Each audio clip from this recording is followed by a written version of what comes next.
Magandang araw po sa ating lahat. Magandang araw po lalong-lalo na sa ating Panginoon. Ako nga po pala si John Robert Medina at ngayong araw po, March 5, 2025, araw ng Miyerkules ay samahan po ninyo akong pag-aralan at unawain ang mga salita ng ating Panginoon. Ang paksa po natin ay pinamagatang Paano Lumalim sa Biblia, Special Series 9 of 10. Messianic, New Covenant. Ang paksa po natin ay magmumula sa Luke chapter 22 verse 20.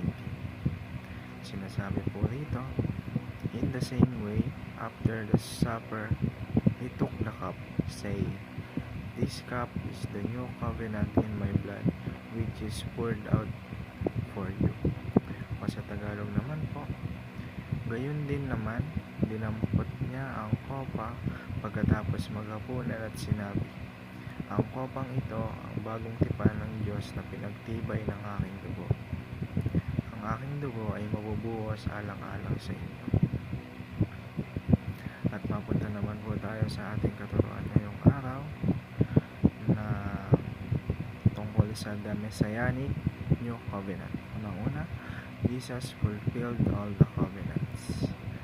Sa ikalawa, Jesus reconciled His people to God. At ikatlo, Jesus expanded the people of the covenant. Ang katuruan ngayong araw ay finulfilled na ng ating Panginoon ang lahat ng covenant o yung kasunduan natin sa Diyos.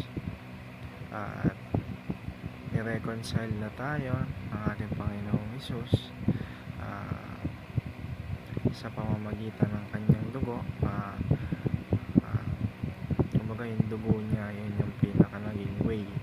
Si Jesus Christ yung naging way para mabalik tayo sa ating Diyos amang makapangyarihan sa lahat. Kasi nung hindi pa tayo natutubos ng ating Panginoong Jesucristo mula sa ating mga kasalanan ay may border yung relasyon natin sa Diyos. Pero dahil sa habag ng Diyos, binigay niya yung kanyang kaisa-isang anak na si Jesus Christ upang maging daan upang mas magpalapit tayo muli sa ating Panginoon. At yan lamang po. At ngayon naman, mapunta naman po tayo sa ating application. So, una, enjoy our relationship with God. Sa ikalawa, see our adoption as the greatest privilege. Yung pag-adapt sa atin ng ating Panginoon, isang pribilehiyo yan na maaari nating tanggapin, or shall we say, tinanggap na natin. Yan yung greatest privilege na binigay sa atin ng Panginoon. At ang ikauli, pause and meditate on God's faithfulness.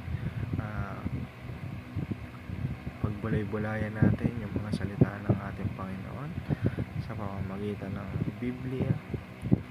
Kahit sa isang araw, maglaan man lang tayo ng oras, maikling oras lang para i-meditate or unawain natin ng mga salita ng ating Panginoon upang magpuri sa Kanya, upang magpasalamat sa Kanyang mga biyaya. At para tapusin po ang ating devotion ngayong araw ay samahan niyo po ako sa isang maikling panalangin. Heavenly Father, thank you for sending Jesus to fulfill every covenant and bring us into a new and better relationship with you. Through Him, we are reconciled, adopted, and made part of your people. Help me to treasure this privilege and never take it for granted. Teach me to enjoy my relationship with you, to rest in your faithfulness, and to live as your beloved child. When I forget, remind me of your love. When I doubt, strengthen my faith. May my life be honoring to you as part of your covenant people. In Jesus' mighty name, Amen. Yan lamang po. Maraming salamat po sa inyong pakikinig. God bless us all.